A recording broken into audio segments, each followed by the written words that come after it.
Right, good evening, everyone. My name is Kevin Bergerson, and I am the Programs Assistant Manager for the Colon Cancer Alliance.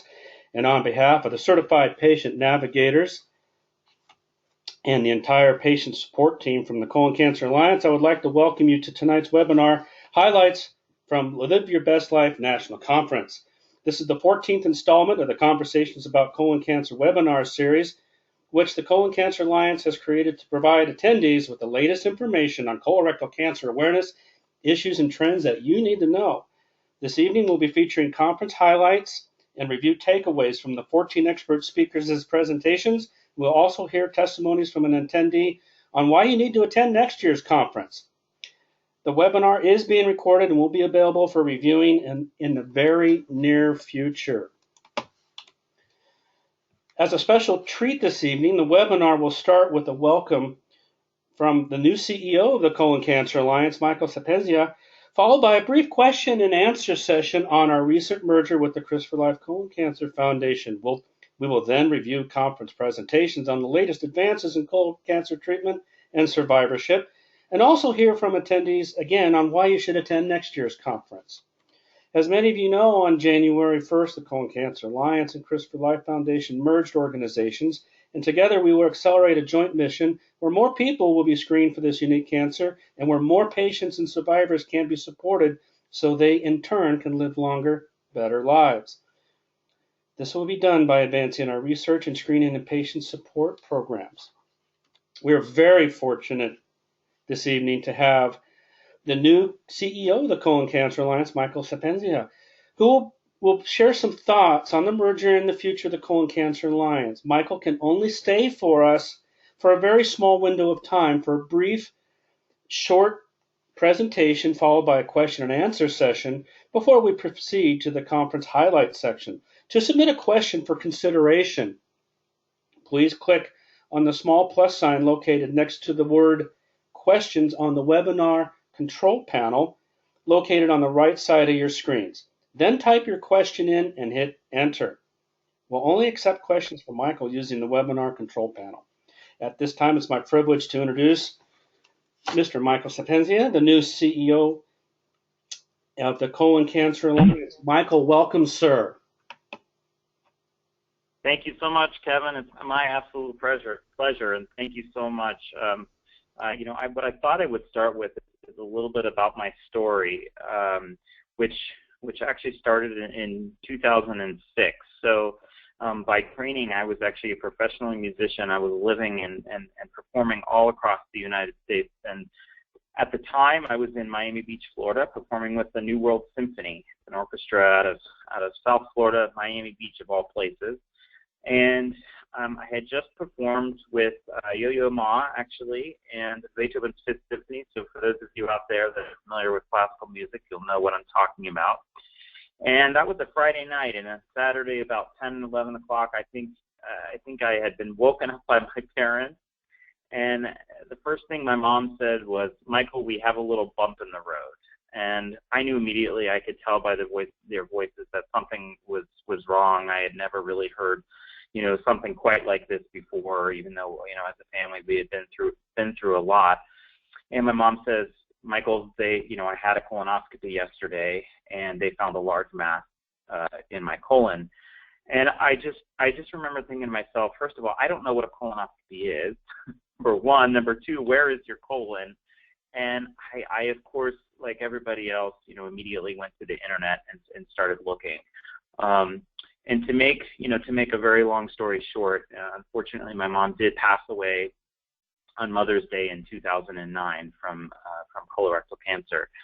And I'll tell one little short story about kind of how I really got into this and why I was motivated to do something and really change what is going on with all of you and with people like my mom and others. And I was still living in Miami Beach. I actually moved home about 2 months before she died just to be there with her. And my brother asked me, my older brother, he said, "Michael, why aren't you interested in the trumpet anymore?" That's the instrument that I play, just so you know. And I said, I don't really know. And he's like, "Well, what would you do if you had $1 million or if you could do anything you wanted to do?" And without hesitation, I said I would start a colon cancer foundation. And that's what we did in memory of my mom, Chris.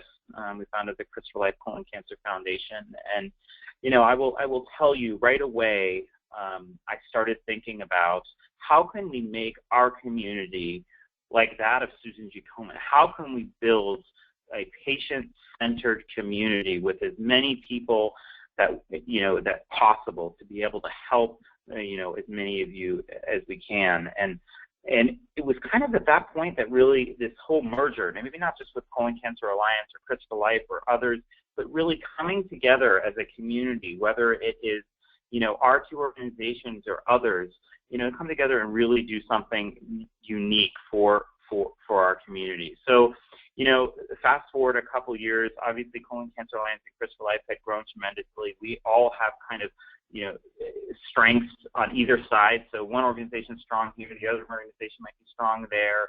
You know, we had Colon, you guys have Blue Hope Nation, and we had all these different wonderful community pieces in research and awareness and prevention and stuff. And I for one, with our board and our amazing staff, you know, kind of came together and said, we will be better together. And I think some of you have seen the new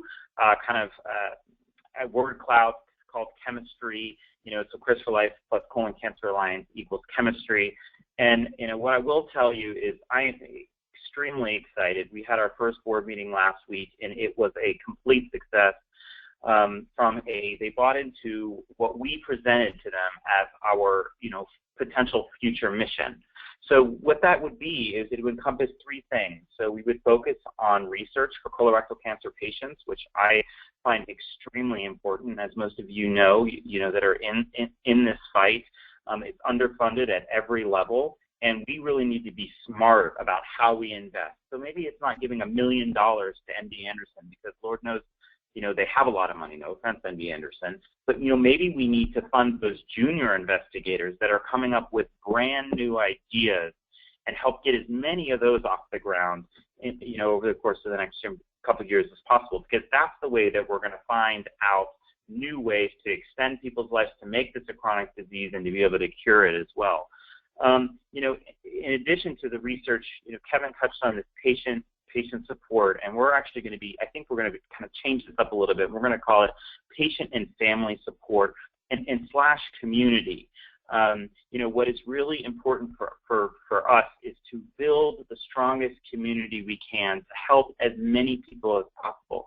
So whether it's on a webinar, whether it's on Colon Town or Blue Hope Nation, or through a guide, a paper guide, what if it's an app that people can go on, whether it's the national conference, which, you know, I know has been an incredible success both for, you know, Chris for Life and Colon Cancer Alliance when we did it a couple of years ago as a summit / symposium, and when you guys have done it for a national conference. So, you know, for me, the biggest thing looking forward for the patient and family support program is finding both new ways of being able to help you and your family, but also improving the ways that we are already helping you and your families. And I think that, you know, that should come in no short order. And then obviously the third program is our prevention program, our awareness and prevention program. So I don't need to preach to the choir about how colon cancer isn't talked about. It's not as cool as pink, although I think this is a big move to get us as cool as pink. And I feel very strongly about Colon Cancer Alliance being like a convener with other incredible organizations out there, you know, to really raise the numbers of people that are getting screened. So you look at our national rate of screening, it's still at between 55 and 60%.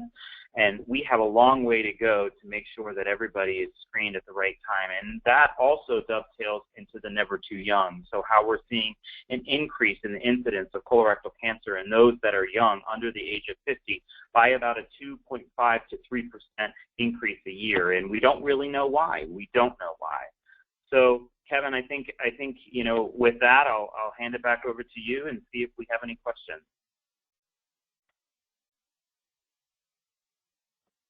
All right, Michael, I've asked the audience if they have any questions for us at this time, and they're a little slow in coming in right now. Can you touch a little bit upon what the next year is going to bring us?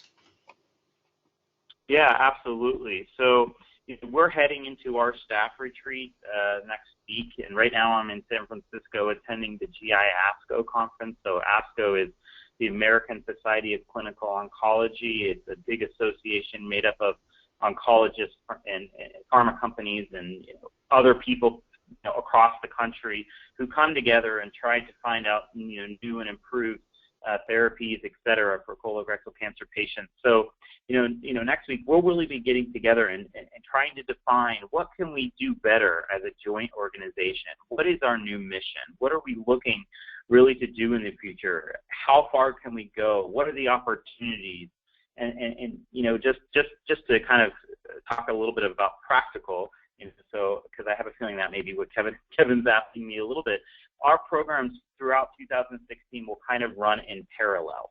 So we won't be making any major changes to our programs in 2016, and what we will be doing is we will be doing some sort of exciting launch in the fall about our new vision, our new mission. What are we looking to do in 2017 and beyond to make colorectal cancer, at the top of the game as possible?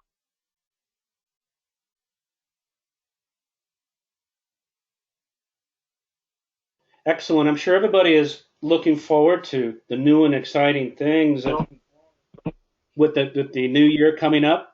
And Michael, with that, we want to thank you for your popping in on the webinar here. We didn't get a lot of questions for you, but we're so glad you're here, and it was a pleasure hearing from you, sir. Do you have any recommendation for anybody who has never been to one of our conferences and symposiums regarding attending? Yeah, absolutely. I mean, I think I've been to 2 of the national conferences. I've been to our symposium, and I feel like every year we're trying to do better from a standpoint of finding out what you, as a patient, as a caregiver, as a family member, want. I know from seeing the responses in person and on paper from the surveys from many of you, both from the CRISPR Life conference last year and the CCA conference, that each year we are improving, and I feel very confident that this year will be even better. And I just wanted to say, Kevin, if people don't have questions now, I am very accessible. I mean, everybody can find me either on Facebook, or feel free to email me. My email is on the Colon Cancer Alliance website, and I really want to make sure that the patient voice, the survivor voice, the caregiver voice is heard and is at the top of mind of not just me, but all those involved in moving forward with this organization.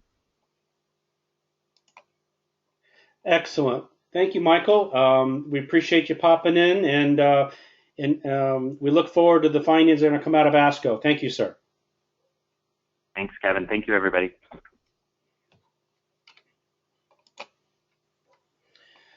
At this point, we're going to go ahead and get started with the rest of the webinar, where we're going to talk about the highlights of the 2015 National Conference. And the Colon Cancer Alliance was exceptionally proud to host our 11th annual gathering of our National Conference Series on October 30 and October 31st in Phoenix, Arizona. The National Conference Series is just one of the Colon Cancer Alliance's resources, and it's our signature event for our patient community, incorporating input from the medical community as well as patients and survivors. The title and theme for this year's conference was Live Your Best Life. All aspects of the conference were designed with patients and their family members in mind. We pride ourselves in providing a well-rounded educational and networking venue that offers the best and latest in research and trends from experts in the field, all in a forum where patients and survivors can interact with one another. Our goal is to provide hope to the newly diagnosed, as well as therapeutic and mental comfort to long-term patients and survivors. I would like to put a quick shout out to this year's invaluable conference sponsors, Genentech, Lilly Oncology, Pharma, and Taiho Oncology, without whose invaluable support we would not be able to host and offer travel scholarships to any of our conferences, and including the 2015 Live Your Best Life National Conference. This year, the conference was held in the beautiful Renaissance Hotel in downtown Phoenix, Arizona, and the Live Your Best 2015 conference was co-hosted by the Arizona chapter of the Colon Cancer Alliance and the University of Arizona Cancer Center at St. Joseph's Hospital and Medical Center, who also served on the advisory and planning teams. The conference was attended by 218 total participants. That included 171 patient, survivor, and family members and medical community attendees, including 3 long-distance travelers from Alaska and Hawaii. In addition, there were 47 speakers, sponsors, vendors, guests, and staff present as well. There were 123 first-time attendees, 105 survivors, 49 Arizonans, 82 scholarship recipients, and 14 walk-up attendees. For you visual learners out there, just like me, this chart highlights who the attendees were. Not surprisingly, 49% of the patients, survivors, and 16% were caregivers and family members. And the survivors and their family caregivers are the very heart and soul of the attendee base. Not to be forgotten are the 7% of the attendees who are from healthcare professionals and government organizations. The goal of the conference was to deliver 2 major benefits to its attendees. The first was providing hope and encouragement to survivors by affording the opportunity to socialize and network with other survivors. We'll touch on that in a few minutes more with John. But for the second and equally important goal was to offer the latest trending information and education on treatment and survivorship from leading national experts directly to our patients and survivors and their patients. Sharing of the latest trending information and research is a keystone component common to all Colon Cancer Alliance conferences, and this year featured 14 presentations from 16 national experts. The conference moderator was Dr. Peter Lance, Deputy Director of the University of Arizona Cancer Center, who led panel discussions and introduced speakers from the University of Arizona Cancer Center at St. Joseph's Hospital and Medical Center in Phoenix, the University of Arizona Cancer Center in Tucson, Banner MD Anderson Scottsdale, MD Anderson in Houston, Mount Sinai Hospital in New York, the Scottsdale Mayo Clinic, the Virginia G. Piper Cancer Center, Palo Verde Cancer Center, the Arizona Myeloma Network, Cancer Care, and Arizona State University. The conference was held over the course of 2 days and had a different theme each day. The presentations on the first day took the latest advances attendees need to know track, and the second day's presentation took a survivorship track with multiple concurrent breakout sessions that provided attendees with presentations on dealing with their treatment all the way from initial diagnosis until long after it concludes. While it would be hard to provide an in-depth review of all 14 presentations, Crawford Clay, who is one of the Colon Cancer Alliance's patient navigators, is with us this evening to provide some of the major highlights of those presentations. Crawford is an 11-year stage 3 rectal cancer survivor, and in addition to himself, his father and grandfather also had colon cancer, so this disease is very personal to him. Crawford serves on the Colon Cancer Alliance's helpline and chat rooms and serves as the lead on patient quality of life and insurance issues. In his spare time, Crawford throws balls to his chocolate labs and attends our webinars. And with that, I'm going to turn it over to Crawford, who is going to share some of the highlights of the different presentations. Hey, thanks, Kevin. Like Kevin said, we've had 14 different topic areas, and I've got 10 minutes to cover them all, so this is more of a sampling. Think of it as tapas, not an entire menu, okay? So the first thing we want to look at is some treatment advances. As you can see, we've got lots of drugs out there. When my grandfather was diagnosed with colon cancer, we had one drug to treat it. He had 5-FU. It either worked or it didn't. In 2004, when I had colon cancer, there was 11 different drugs. Now we're up to 15, including the 2 newest ones, Lonsurf and Keytruda. And there's a new one on the horizon called Opdivo that's still in testing. And then over that horizon, there are some new immunotherapy drugs coming out in a few years. There's also been advances in surgery and radiation. It wasn't that long ago that things like surspheres and radiofrequency ablation were cutting edge and brand new, and now they're pretty routine. And there'll be more coming out, and the best way to find out about them is to come to one of our conferences. Uh, if you've been told that you're out of options, you need to be sure and talk to a National Cancer Institute designated hospital or one of our certified patient navigators. To quote a doctor from a previous conference, what was impossible 5 years ago is routine now. We're moving towards an age of individualized cancer treatments. We're discovering subtypes of colon cancer that respond differently to different kinds of treatment. My cancer is not necessarily your cancer anymore. This progress is made possible by increased understanding of cancer genetics. Genetic testing can determine what treatments will or won't work for you, so you don't end up wasting your time doing a treatment that's not going to work. We're moving away from trial and error and into an era of more certainty, which is fantastic. You need to have your tumor genetics tested. If you have a family history like me, you need to be checked for an inherited type of colon cancer like Lynch. If you're late stage, you need to be tested to know your MSI and your KRAS status. That can determine whether Keytruda works for you or not, or whether you should bother with a drug like Erbitux or Vectibix. So you need to get screened and tested and find out what's going on with you. Finally, you should ask questions about your treatment plan in general. If you can't think of questions or you need help, we have a list on our website in the free download section. You can download and ask. So we've made a lot of progress in colon cancer with immunotherapy, with chemotherapy, with genetics. All of this progress depends on clinical trials. Let me say this again. All of this progress depends on clinical trials. Every new treatment goes through a clinical trial. Do you want a new drug because you're vomiting? Do you want a drug to control your diarrhea? Do you want a drug for your neuropathy? They have to go through a clinical trial. It's the only way it happens. Lack of participation in clinical trials slows new drug development and raises cost, and currently less than 5% of adults participate in a clinical trial. To compare that, 88% of pediatric cancer patients go through a clinical trial, 5% of adults. We need to raise that number.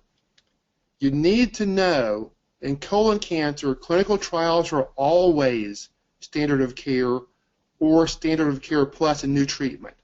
So a couple of years ago, if you went to a clinical trial, you may have gotten, we'll say, for example, FOLFOX or FOLFIRI plus Lonsurf. Now, if you're in a clinical trial, you may be getting FOLFOX or FOLFIRI or another standard drug plus Keytruda or plus Opdivo. You're always going to get treated in a clinical trial for colon cancer. They're not going to leave you hanging there. If you have more questions, if you want to look for a clinical trial, you can look on our website for our clinical trials matching service, or just give us a call. We'll be glad to help you out.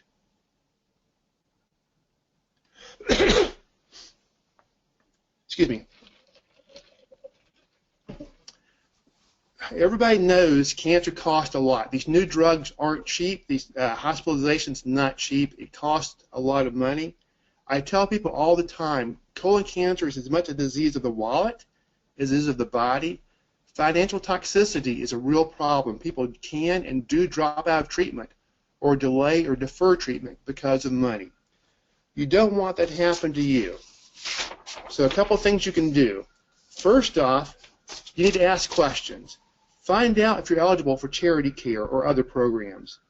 Charity care is a government program that helps uninsured or underinsured people get treatment. It's available at all nonprofit hospitals.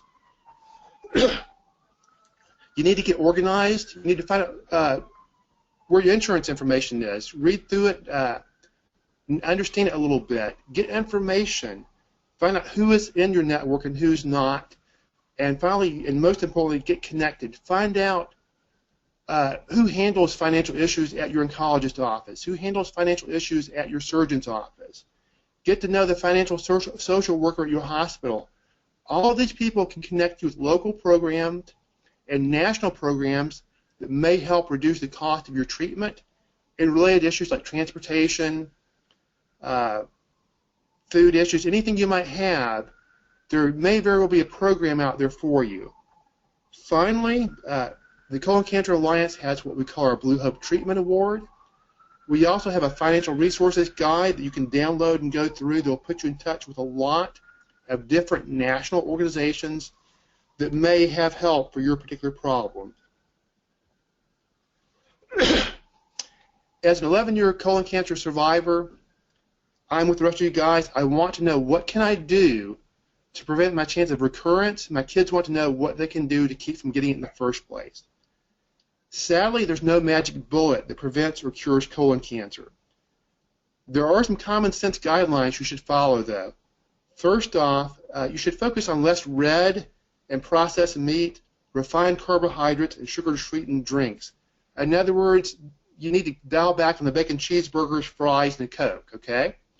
You can have them occasionally. It's not going to be a big problem, but lots is a problem.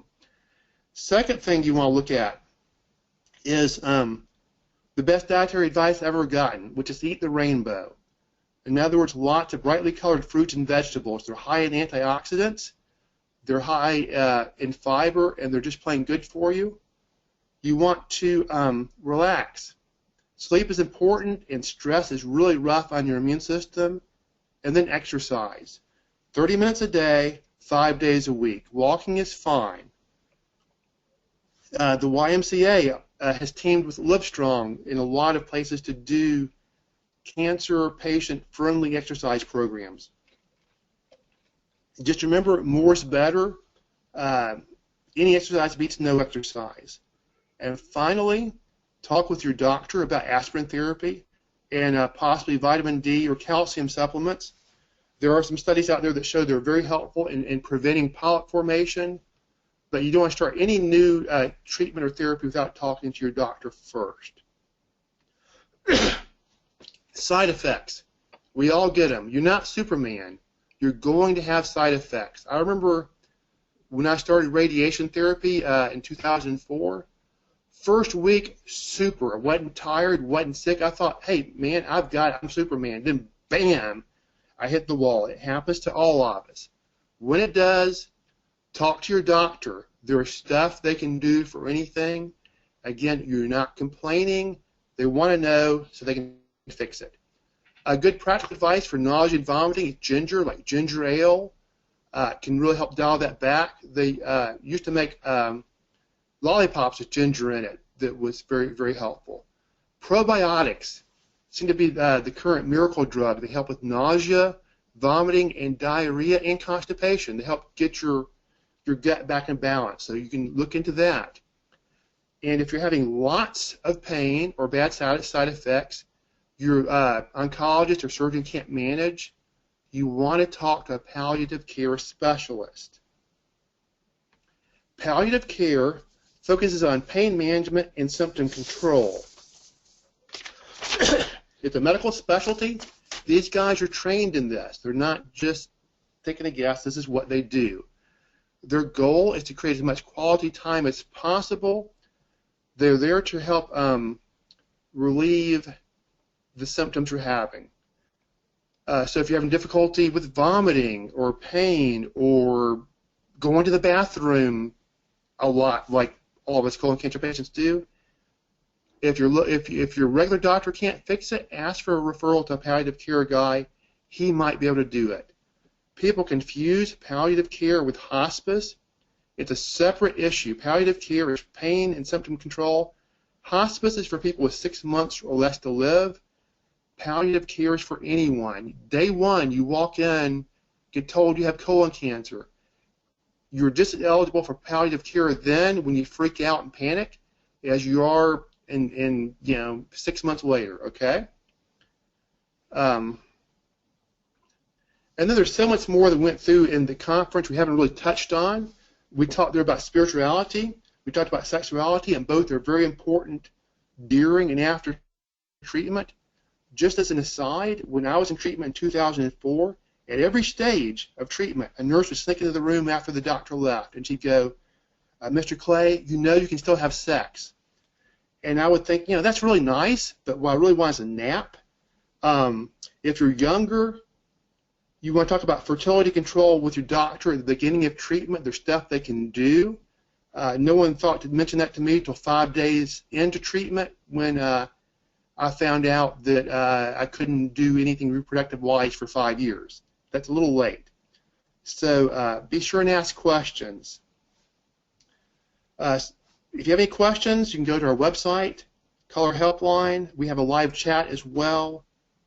You need to be actively involved in treatment. You need to ask questions. So I want to say thanks and turn it back over to Kevin. All right, thanks, Crawford. What we'll do is there's a couple questions that come in, and we'll get to those as soon as we hear from the survivor aspect of the conference in a few minutes. The conference truly had a remarkable battery of knowledge provided this year, and the Colon Cancer Alliance is very happy to share this information so folks can continue their conference journeys. To see those presentations, just visit our website at ccalliance.org. On the home page, just scroll down. Scroll down. About halfway down, you'll see the link to the Live Your Best Life National Conference. And when you click on that link, this is the page that you'll see right here, where you get to see the presentations, the conference podcasts, and all the photos from the conference as well.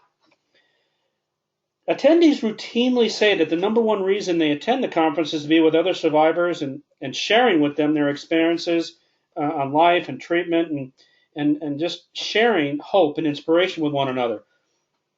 Therefore, in addition to providing the latest trending information, the second major goal of the conference has always been to provide a safe, comfortable atmosphere where patients, survivors, caregivers, and their families can all come together to share their stories and to provide one another with hope and inspiration, and to laugh, cry, see old friends, to remember those who couldn't be there, and for just 2 days in time, know that they're among friends and that they are truly not alone in their journey.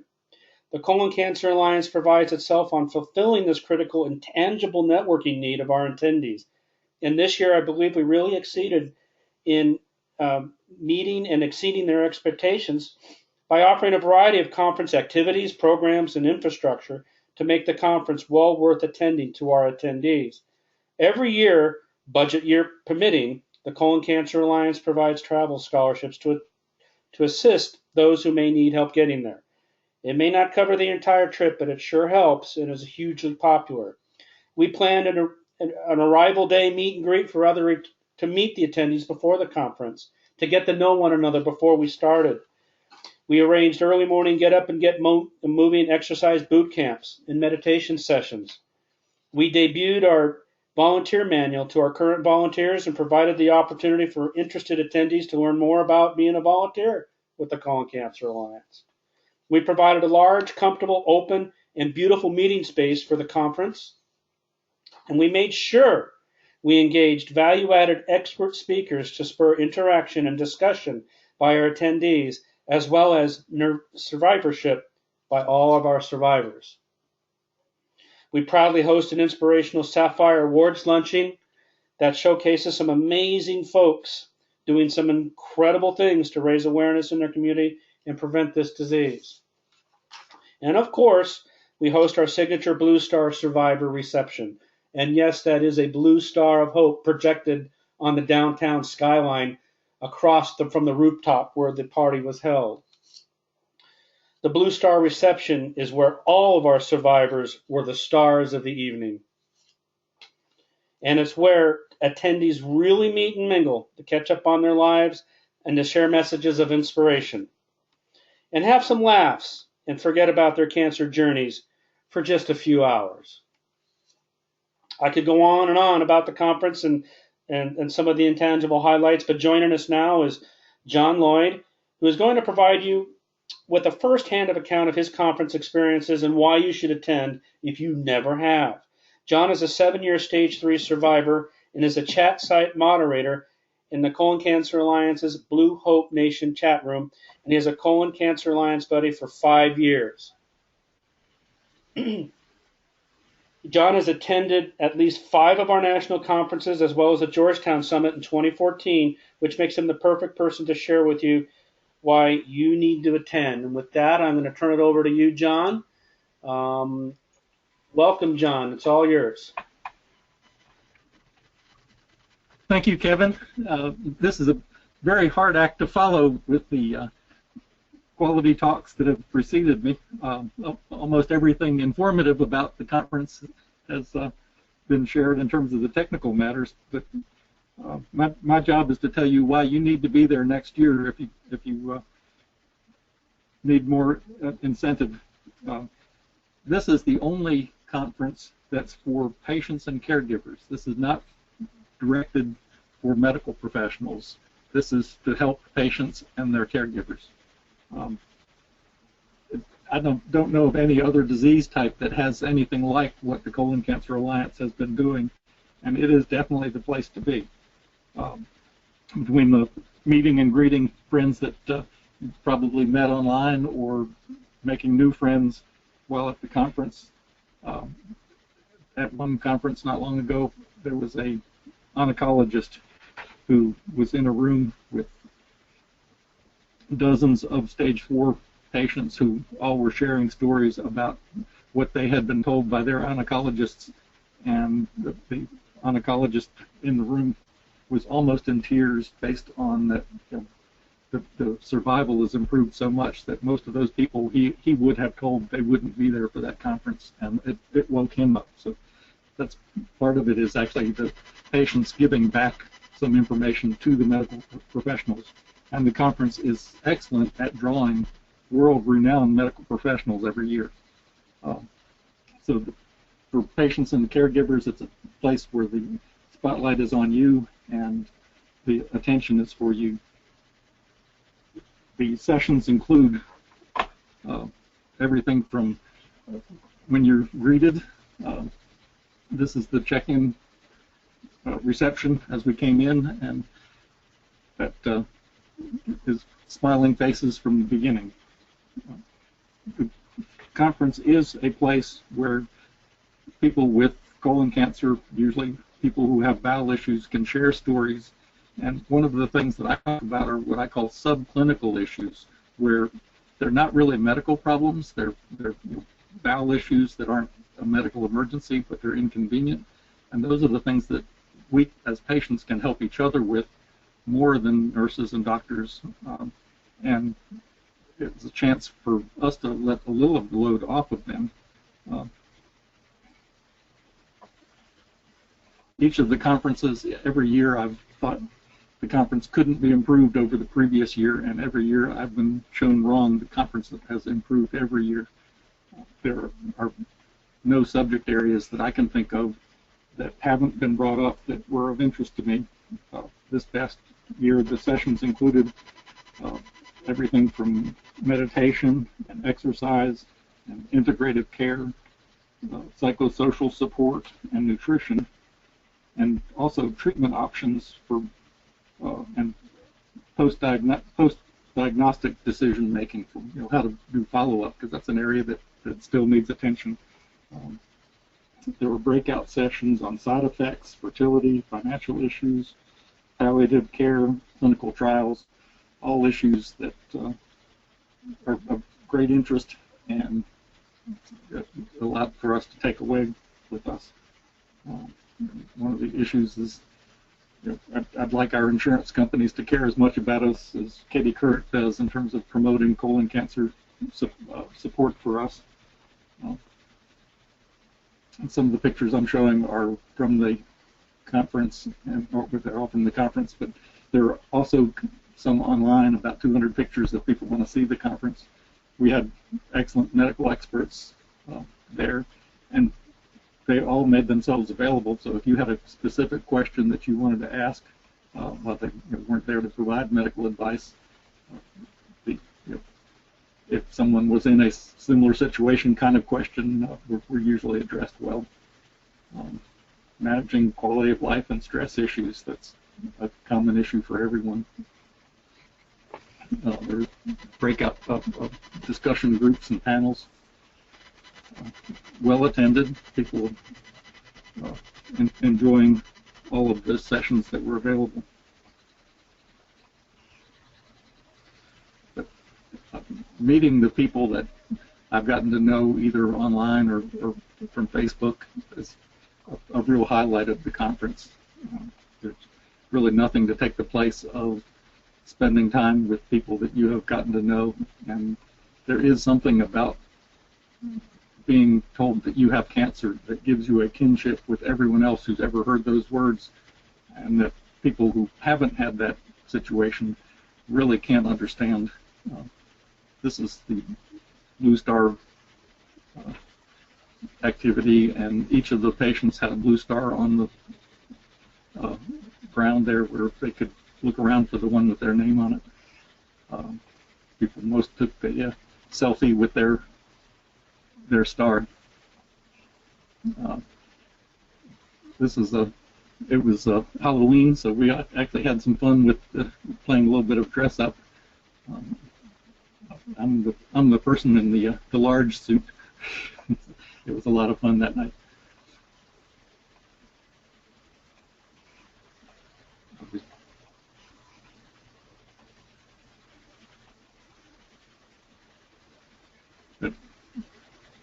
This is the volunteer group again, and one thing I'm usually remembered for is adding my little bit of humor to what's going on, and this is my smile back for my friends at the Colon Cancer Alliance, and they've done so much for me over the years. I'm more than happy to do whatever I can, and I appreciate every opportunity to attend the conferences, and I'm very excited about the merger with the CRIS for Life group in terms of the energy between the two organizations. Can't do anything that I can think of to add to each other. So with that, Kevin, I'll be happy to answer any questions. All right, thank you, John. We sure do appreciate the sincere survivorship viewpoint. We know that the heart and soul of the conferences is the survivorship viewpoint, and knowing that it's all value added to the attendees makes it all worthwhile from us. And it's just important that everybody knows that the conferences are there for them. There's no point in doing it if there's no benefit for the survivors. We have a few questions that come in. We're going to do our best to take about 5 or so minutes here to answer some of them that came in. A few of them that come in, we're going to do our best here. Crawford, I'm going to rely on you here a little bit, if I may. Ask some of these questions that have been coming in. Val, if I appreciate your assistance too. If there's anything that we can't handle, I do have a couple that have come in. We'll take a few questions here. Just so everybody knows, if we don't get to your particular question, but we will get to you by email, and we'll reach out to you with an answer after the webinar. So we have a question from Maria, who would like to know, Crawford, is there any successful immunotherapy options for colon cancer? That we just talked about one the other day. I believe that Keytruda may be immunotherapy. I know there's some on the horizon. The kind of thing you sort of want to talk to an NCI hospital about. They're the ones that are going to be most in touch with that. And they can go to a clinical trial website to find out where those are located. Yeah, you can go to clinical on our website, look for clinical trials. They'll steer you in the right direction. Very good. We have a question from Thomas, who has a question about increasing screening rates. His colon cancer screening is a huge deal for medical providers from the GPRA standpoint. Any suggestions to increase patient participation and follow-up? Well, the first thing that comes to mind is people need to understand what the basic guidelines are. Get screened at 50. If you're at regular average risk, or 45 if you're African American, or 10 years younger than your relative who had it. So my kids get screened at 33. and then understand what your screening options are. They range from a simple fit test all the way up to a full-blown colonoscopy, and you just need to find the right test for you. Thank you. There have a couple other questions here. The MSI group is a very MSI low is a very small subgroup. Are you aware of any new trials or drugs for the MSI high on the horizon? And if we don't know the answer to these, we'll get back with folks too. So that's really something for our clinical trials finder. They keep up with that better than I possibly could. Okay. Very good. And so Thomas has asked if there's any idea where the 2016 conference will be located. With the recent merger, we're still working our way through the merger. It's so new to us, but I am the conference planner, and it's been shared with me that the 2016 year will have some manner of conference or symposium. We're still working through our strategic planning issues for the year, and as soon as we understand or know when that will be, we'll get that out to the community. There is another question from a prevention question from Stephen. He would like to know, is there any topics or recommendations that we're aware of that we can help with outreach to the general population regarding colon cancer screening and how to get people to increase those? It's another screening question. He's particularly interested in any ideas about people of color, as the risks of colon cancer are higher and at a younger age in those groups. Any screening suggestions for Stephen? That's a real good question. I know screening and prevention is a big emphasis of the whole organization since the merger, and I'm sure we'll be coming out with some. I just don't know of anything specific right now. Okay. Excuse me. How about you, Val?